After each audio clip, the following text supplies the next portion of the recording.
দেওয়ানির্দেশ blood donate organisation কর্তৃক আয়োজিত শহীদ রাষ্ট্রপতি জিয়াউর রহমানের ৪৪তম শাহাদত বার্ষিকী উপলক্ষে কলমা রওজাতুল কোরআন তাহফিজুল উলুম মাদ্রাসায় আজকে এই দোয়া ও মিলাদ মাহফিলের অনুষ্ঠানে স্নেহের সভাপতি, উপস্থিত বিশিষ্ট অতিথি, সাবেক চেয়ারম্যান, সাভার থানা বিএনপি বিপ্লবী সাধারণ সম্পাদক গোলাম মোস্তফা সহ বিএনপি অঙ্গ সংগঠনের বিভিন্ন পর্যায়ের নেতৃবর্গ, এই মাদ্রাসার শিক্ষক মণ্ডলী, প্রিয় ছাত্র ভাই, আসসালামু আলাইকুম। আমার আর একটু আগে আসার কথা ছিল, কিন্তু আমাদের একটি অনুষ্ঠান থাকাতে এবং বৃষ্টি হচ্ছিল, রাস্তায় যানজট ছিল, সেই জন্য দেরিতে আসার জন্য আমি দুঃখ প্রকাশ করছি।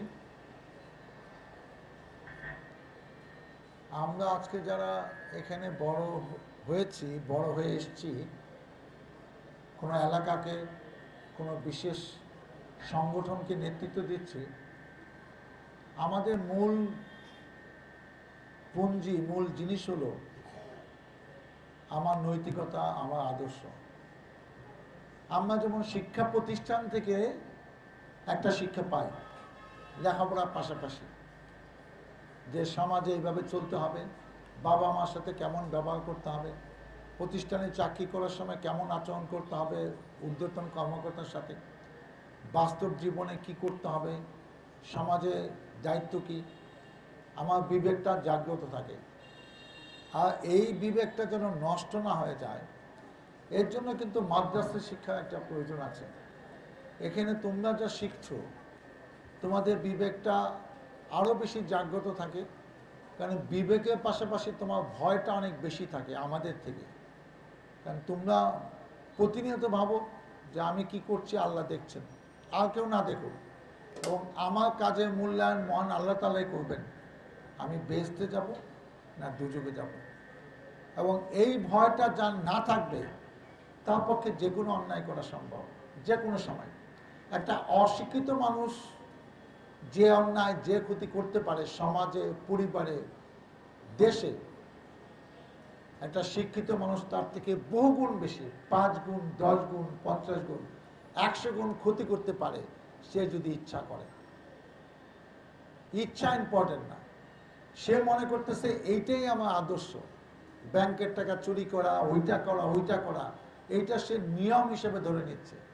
সে আল্লাহকে ভয় পায় না, সে বেহেশত দুজকের হিসাব করে না, সে চায় সব কিছু এই দুনিয়াতে আমি পেয়ে গেছি। আর একটা জগৎ যে আছে, যেখানে আল্লাহ নিজে হাতে তোমার বিচার করবেন, ওইটা তার মাথায় নাই। মাথায় থাকলেও ওইটাকে সে গুরুত্ব দিচ্ছে না। আজকে এই কথাগুলো তোমাদের সামনে বলছি, যেহেতু তোমরা বড় হবা, তোমাদের অনেকেই স্বপ্ন থাকবা, তোমার অনেকে বাবার আদর্শ, কোনো বিশেষ ব্যক্তির আদর্শ, সেটা লালন করে তোমার বড় হবা। বিবেকটা যেন থাকে আর ভয়টা যেন থাকে। তুমি একজন ভালো মানুষ হবা, এইটাই তোমার বড় পরিচয় হোক। তুমি নেতা হওয়ার দরকার নাই, তুমি ওই অনেক টাকা মালিক হওয়ার দরকার নাই। একটা ভালো মানুষ হয়ে, নামাজ পড়ে, আল্লাহকে স্মরণ করে, নৈতিকতা নিয়ে, আদর্শ নিয়ে, ইসলামের আদর্শ নিয়ে, আমাদের প্রিয় নবী রাসূলদের আদর্শ নীতি নিয়ে তোমরা কাজ করে যাবা। একবার সবাই তোমাকে পছন্দ করে। এক সময় অনেক প্রতিষ্ঠানে, অনেক জায়গায়, সমাজে ডেকে এনে তোমাকে নেতৃত্বের জায়গায় বসাবে, যদি তোমার চরিত্র ঠিক থাকে, নীতি ঠিক থাকে। আজকে শহীদ রাষ্ট্রপতি জিয়াউর রহমান যা অনুষ্ঠান করতে এসছে, উনি তেমন একজন মানুষ ছিলেন। উনি যখন মারা গেছে, ওনার সততা নিয়ে কোনো প্রশ্ন ওঠে নাই, আমরা সবাই দেখেছি। ওনার জানাজাতে যত লোক জড়ো হয়েছে, বাংলাদেশের ইতিহাসে, কোনো মুসলিম দেশের ইতিহাসে এত লোক একটি জানাজাতে কখনো জড়ো হয়নি। এটা প্রমাণ করে উনি একজন আদর্শ নীতি নিয়ে তার জীবন অতিবাহিত করেছেন। এবং আমি নিশ্চয়ই বিশ্বাস করি, আমরা যারা শহীদ জিয়া সৈনিক, উনি বেহেশতে নসিব মহান আল্লাহ তাআলা তারা করেছেন। আসুন আমরা সবাই তার নীতি আদর্শকে ধারণ করে আজকে বাংলাদেশে 18 কোটি মানুষ তাকে যেমন সম্মান করে, তার পরবর্তীতে মারা যাওয়ার পর এই দলের নেতৃত্বে দেশ নেত্রী খালেদা জিয়া, তারও সম্মান কিন্তু কম না। একজন মহিলা মানুষ, একজন বিধবা, একজন স্ত্রী সংসার থেকে বেরিয়ে এসে দেশকে নেতৃত্ব দিয়েছে। তার নেতৃত্বে দল বারবার ক্ষমতায় এসেছে। তিনি একাধিকবার প্রধানমন্ত্রী হয়েছেন এবং তাকে মিথ্যা মামলায় এই সরকার কয়েক বছর জেলেও রেখেছেন। তারপরেও উনি এই সরকারের বিরুদ্ধে কোনো কথা বলেননি, এখনও বলছেন না। উনি মনে করে যেটা বলার দরকার নাই, দেশবাসী সব জানে, যারা করেছে তাদের বিচার আল্লাহ করেছে, আরও সামনে নানা রকম বিচার অপেক্ষায় আছে। তাদেরই সন্তান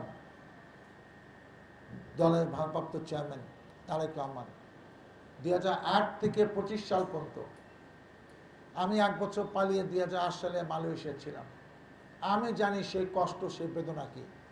আমার নিজের মাটিতে, যে মাটিতে আমার দাদা দাদি বাবা মা শুয়ে আছে, সেই মাটিতে আমি থাকতে পারছি না, সেই মাটিতে আমি হাঁটতে পারছি না, সেই দেশে আমি থাকতে পারছি না। কেমন কষ্ট লাগে। আর 17 বছর তাকে মিথ্যা অভিযোগে তাকে দেশ থেকে বাইরে থাকতে হয়েছে, সেই কষ্ট সীমাহীন। আমরা জেলে গিয়েছি 3 বার, আমার নামে এখনও 53টি মামলা, কিন্তু দেশেই তো আছে, ঘুরতে তো পারছি, আমার বাবা কবর তো জিয়ারত করতে পারছি, মানুষের সাথে তো দেখা হচ্ছে। তারেক জিয়ার সাথে কিন্তু, তারেক রহমানের সাথে কিন্তু কারো দেখা সাক্ষাৎ হচ্ছে না।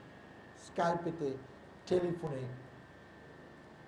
হোয়াটসঅ্যাপে আমাদের সাথে কথা হয়। তার মানে এই সরকার এমন জুলুম করেছে যে বিএনপি কোনো নেতা শান্তিতে থাকতে পারবে না, পালিয়ে পালিয়ে পাবে। খালেদা জিয়াকে, আমাদের নেত্রীকে জেল দিয়েছে, তাকে দেশের বাইরে রেখেছে, যাতে এই দলের কথা মানুষ ভুলে যায়। কিন্তু দল টিকে থাকে আদর্শের জন্য, দল টিকে থাকে মানুষের ভালোবাসা নিয়ে, দল টিকে থাকে যখন দল দ্বারা দেশের উপকার হয়। একটা বৃহৎ গোষ্ঠী যখন ভালোবাসা পায়, তখন ওই দলকে কোনো বিশেষ ব্যক্তি গোষ্ঠী আর নষ্ট করতে পারে না, ধ্বংস করতে পারে না, ক্ষতি করতে পারে না। আমি বিশ্বাস করি আগামীতে যে সুষ্ঠু নির্বাচন হবে, যখনই হোক, ইনশাল্লাহ জনগণের ভোটে বিএনপি ক্ষমতায় অধিষ্ঠিত হবে এবং সকম জুলুম, অত্যাচার, অবিচারের বিচারে বাংলা মাটিতে হবে। আজকে আমি প্রত্যাশা করি যে মাদ্রাসা উত্তর সমৃদ্ধ হোক। তোমরা যারা মাদ্রাসায় পড়তে এসেছো, এখান থেকে তোমাদের কোর্স সম্পূর্ণ করে তোমরা এক একজন আলোকিত মানুষ হয়ে সমাজে এক এক সেক্টরে, রাষ্ট্রের এক একটি জায়গায় তোমরা এমন আদর্শ নীতি দর্শন দেখিয়ে যাও, তোমাদের দিকে যেন আশেপাশের সবাই তাকিয়ে থাকে যে এত ভালো ছেলে বাংলাদেশে এখনো আছে, তারা কোত্থেকে শিক্ষা পেয়েছে।